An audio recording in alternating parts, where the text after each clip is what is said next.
आजही गोरगरीब रयतेच्या लेकी सुनांवर खेडोपाडी आणि शहरातसुद्धा अत्याचार आणि बलात्कार होतात. पण शिवाजीचा वारसा सांगणारे आणि उठल्या सुटल्या शिवाजीच्या नावाचा जयघोष करणारे आज काय करतात? अत्याचार करणाऱ्याला शिक्षा होतात का? हातपाय तोडायची सोडा, कोर्टात केस तरी होते का? की अत्याचार करणारा जितका मोठा वतनदार तितका मोठा मालदार, तितका लवकर त्याची सुटका होते का? अटक होत नाही. लोकशाहीत सुद्धा शिवाजी आठवतो तो यामुळेच, आठवतो यासाठी. कुळवाडी कुळभूषण रयतेचा राजा, कुळवाडी कुळभूषण रयतेचा राजा, नीतिमूल्य देवतुल्य, नीतिमूल्य देवतुल्य, हा शिवबा माझा, हा शिवबा माझा. कुळवाडी कुळभूषण रयतेचा लोकांचा थोर नेत्यांच्या जयंती कुळभूषण रयतेचा. ते एकच असतो की त्या थोरांचे विचार आणि त्यांचं कार्य आपण समजून घ्यावं आणि ते विचार आपल्या आचरणात कसे आणता येतील याचा प्रयत्न करावा. प्रगत अशा ब्रिटिश भांडवलशाही साम्राज्यशाही समोर भारतातील सरंजामशाही टिकाव धरू शकली नाही. यावरून सुद्धा सरंजामशाही व राजेशाही टाकाऊ समाज व्यवस्था ठरते हेच पुन्हा दिसते. लोकांनी निवडून दिले असले तरी सध्याचे लोकशाही राज्य व त्या राज्यात जे कार्य चालू आहे ते प्रजेला आपले आहे, आपल्यासाठी चालले आहे असे वाटत नाही. थोडा शिवाजी बनला होता एक सामान्य घरात सामान्य गरीब मनुष्य शिवा नावे. या शिवा नाव्याला हे ठाऊक होते की आपण पकडून घ्यायचे आहे. तसे आपण पकडले जाणार व पकडले गेलो की आपला खात्मा होणार. पण तरी तो तयार झाला, सापडला गेला आणि शत्रूच्या तलवारीने हसत हसत खतमही झाला. जाणून बुजून मृत्यूला कवटाळायला गेलेला शिवा नावे पुणे जहागीराच्या लोभाने गेला नव्हता. आपण मेलो तरी चालेल, पण शिवाजी राजा करला पाहिजे अशी त्याची जिद्दीची व ठाम भूमिका होती. कारण शिवाजी करतो ते आपले स्वतःचे कार्य आहे, साऱ्या रयतेसाठी तो करतो आहे अशी शिवा नावाची खात्री होती. अशी खात्री असताना शिवा नावी एकटाच नव्हता. जमिनी मोजून घेतल्या आणि मोजलेल्या जमिनीचा महसूल निश्चित केला. ठरलेला महसूलच वसूल करण्याचा दंडक घालून दिला व तो अंमलात आणला. दुष्काळात महसूल माफ केला. पिकलेच नाही तर शेतकरी देणार कुठून हे समजावून शिवाजी राजा वागला. उलट दुष्काळात शेतकऱ्यांची मदत केली जाईल म्हणूनच आपण एवढी वर्ष शिवजयंती साजरी करतो, रयतेच्या राजाची जयंती साजरी करतो. गावच्या वतनदार पाटलाने गरीब शेतकऱ्याच्या तरुणदाठा पोरीला दिवसा ढवळ्या सर्वांसमक्ष उचलून नेली आणि भोगली. माती झालेल्या जिन्यापेक्षा मरण बरं म्हणून पोरीनं जीव दिला.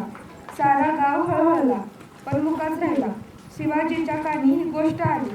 पाटलांच्या मुसका बांधून पुण्याला आणले आणि हातपाय तोडायची शिक्षा दिली. नुसती झाली नाही तर अंमलात आली आणि साऱ्या मावळ घोड्यात आश्चर्य पसरले. गरीब रयतेच्या पोराची आबरू घेतली म्हणून वतनदार पाटलाला जबर शिक्षा झाल्याचे पाहून रयत शिवाजीवर फिदा झाली आणि रयतेच्या आबरू रक्षणासाठी शिवाजी कार्य करीत असेल तर त्या कार्यासाठी मरायला तयार झाली. 1678 साली सपूजी गायकवाड नावाच्या सेनापतीने बेळवाडीच्या किल्ल्याला वेढा दिला. या किल्ल्याची किल्लेदार एक स्त्री होती. तिचे नाव सावित्री देसाई. या बहादर स्त्रीने 27 दिवस किल्ला लढवला, पण सपूजीने शेवटी किल्ला जिंकला आणि विजयाच्या उन्मादात सूड भावनेने सावित्रीबाईवर बलात्कार केला. ही बातमी ऐकून शिवाजी संतापला. त्याने सपूजी गायकवाडाचे डोळे काढावयास लावले व त्यास जन्मपात तुरुंगात डांबले.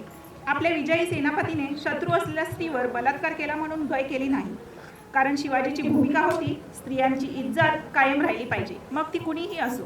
त्या काळात शिवाजीने सैन्याला आदेश दिले आहेत की कोणत्याही मोहिमेवरील कोणत्याही सैन्याच्या तुकडीने शेतकऱ्याच्या उभ्या पिकातून जाता कामा नये, पिकाची नासाडी होता कामा नये.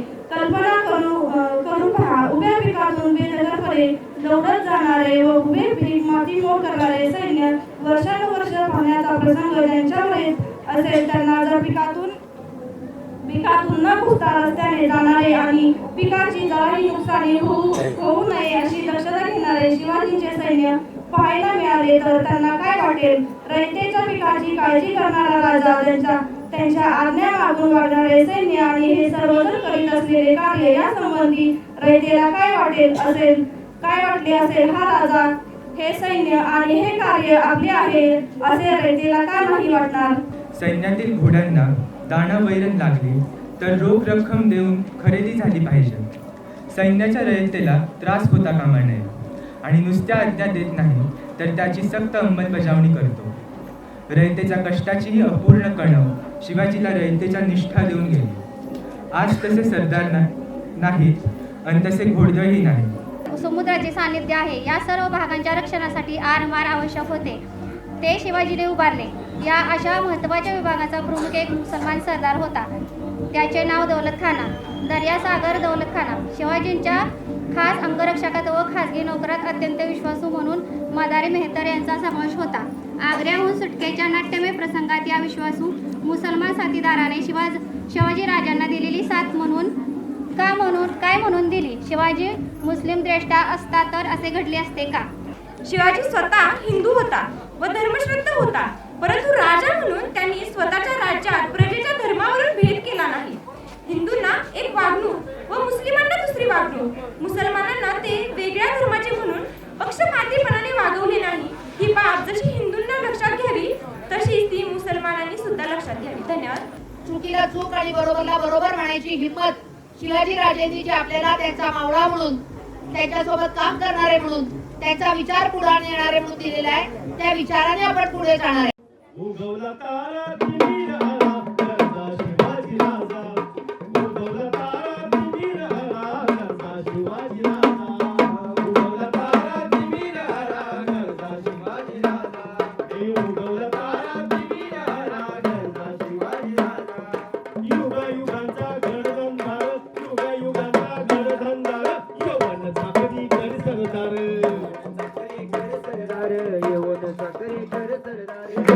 जय देवा शिवाजी, दुष्टाच्या काळात